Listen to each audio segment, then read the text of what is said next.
go back to Clemson. Nikki Haley has taken the podium. Let's listen in. Thank you. Thank you.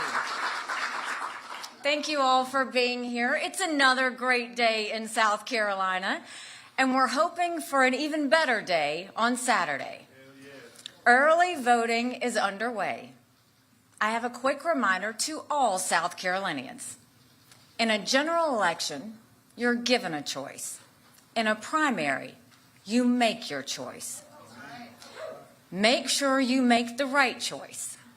Make your voices heard today, tomorrow, and on Saturday. Some of you, perhaps a few of you in the media, came here today to see if I'm dropping out of the race. Well, I'm not.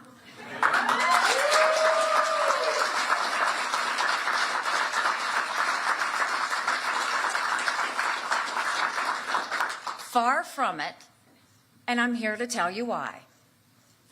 I'm running for president because we have a country to save.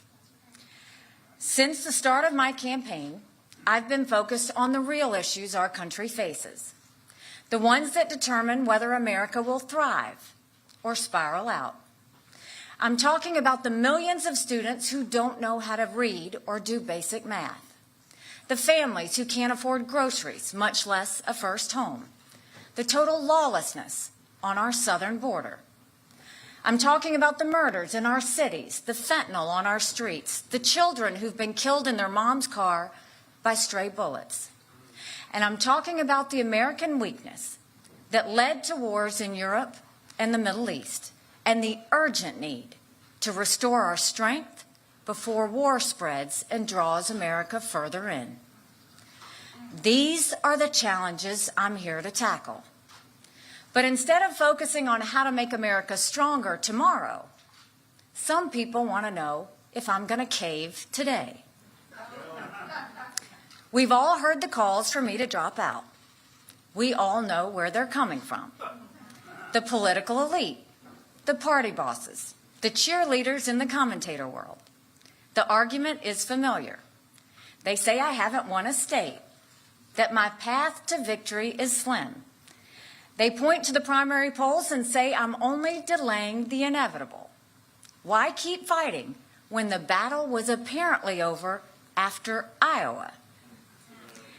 Look, I get it. In politics, the herd mentality is enormously strong. A lot of Republican politicians have surrendered to it. The pressure on them was way too much.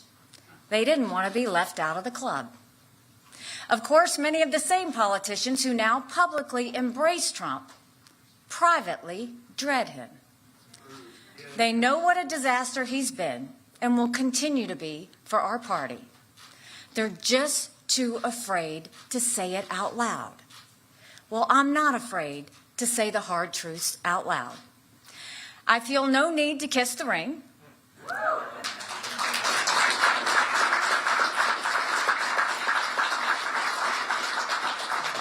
I have no fear of Trump's retribution. I'm not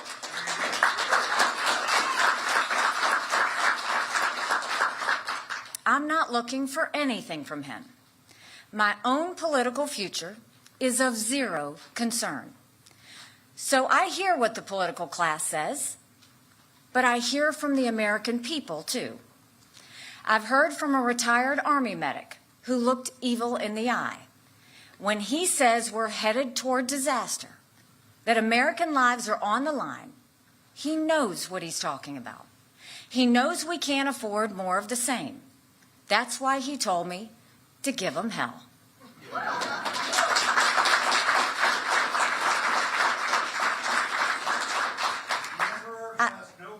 I've heard from a mom who promised to email me every day, and she does. She just wants a return to normalcy. She wants me to keep running for the sake of her 4-year-old son. She hopes he'll see the, quote, America she grew up in. An America that's strong and proud and united in purpose.